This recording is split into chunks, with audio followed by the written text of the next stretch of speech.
C'était il y a plus de 12 ans, lors de l'arc Sabaody, que l'on nous présentait l'un des scientifiques possédant 500 ans d'avance sur son ère. Celui-ci nous fut amené dans l'œuvre grâce à des inventions nommées Pacifista, dont seul lui détient le secret. Ces cyborgs dénoués de raison et ayant l'apparence du corsaire Kuma auront posé énormément de problèmes à nos Mugiwara préférés.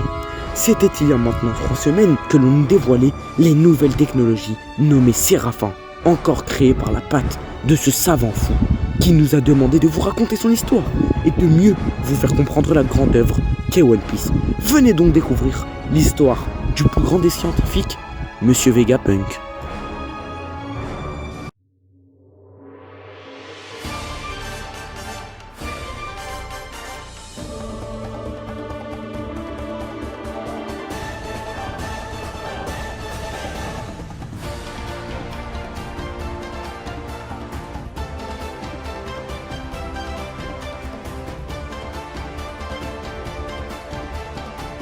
Le 19 novembre 2021, naquit un équipage pirate du nom de Shinji Kai. Ils se lancèrent sur la route de YouTube afin de devenir le plus grand équipage du monde. Au fil des conquêtes, des alliances et du temps, cet équipage a gagné en membres jusqu'à arriver aujourd'hui aux 700 Nakama. Leur objectif, les 1000 Nakama. Pour cela, le Shinji Kai a besoin de votre aide, à tous. Abonnez-vous et partagez donc à tous vos potes afin de faire grandir cet équipage et de réaliser notre rêve. Merci pour tout votre soutien. Enfin, le nouvel arc nous est présenté, après 4 longues années où nous vécurent de joyeux moments. Un changement drastique de paysage se devait d'être fait.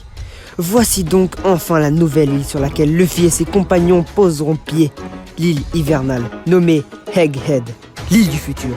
Après s'être encore séparés comme à chaque début d'arc, Luffy, Jinbei, Chopper et Bonnet auront été emportés et amenés sur l'île.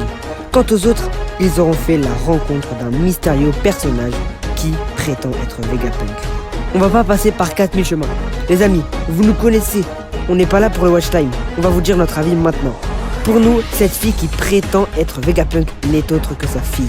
Véritable monstre de technologie, on sait que le docteur Vegapunk travaille depuis 20 ans sur le SSG. Il est donc juste impossible que cette jeune fille soit Vegapunk, étant donné qu'elle ne faisait vraiment pas plus de 25 ans. Et cela voudrait dire qu'elle aurait intégré la marine à un âge approximatif de 4 ans. Impossible pour Vegapunk. Non, c'est bel et bien sa fille. Nous vous expliquons. On peut voir que le robot se nomme Vegaforce 12. Cela montre que 12 inventions ont été créées auparavant pour mieux concevoir cette 12e mise à jour. Cette information nous permet de différencier ce simple robot de la jeune fille, sur qui l'initiale est Punk, montrant bien que cette jeune fille n'est pas un simple robot. Si cela s'avère vrai, c'est qu'elle est bel et bien humaine. Et souvenez-vous, lorsque Kuma nous parlait de Vegapunk, il disait bien c'est l'homme le plus intelligent du monde et non la femme la plus intelligente du monde. Celui-ci ne peut donc pas être une femme. De plus, pourquoi celle-ci prétendrait être le docteur Vegapunk ? Pour nous, elle le ferait car elle est aussi Vegapunk. Et oui, Vegapunk est nommé par le nom de Dr Vegapunk, montrant bien que ce Vegapunk est son nom de famille. Celle-ci étant sa fille, dans notre théorie, elle aura aussi hérité du nom de son père, et se nommerait donc, elle aussi, Dr Vegapunk. Dans tous les cas, les incohérences sont trop grosses pour que cette femme soit Vegapunk. Croyez-vous vraiment qu'un homme possédant 500 ans d'avance, grâce à ses connaissances, aurait mal codé un robot ? Personnellement, nous ne pensons pas. Dans tous les cas, il est quasiment impossible que cette femme soit Vegapunk.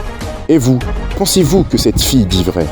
Pensez-vous qu'elle est véritablement Vegapunk ? L'équipage, c'est déjà la fin de cette vidéo. On espère que vous avez kiffé. Nous, on se retrouve à la semaine prochaine. N'hésitez pas à liker, vous abonner comme d'habitude.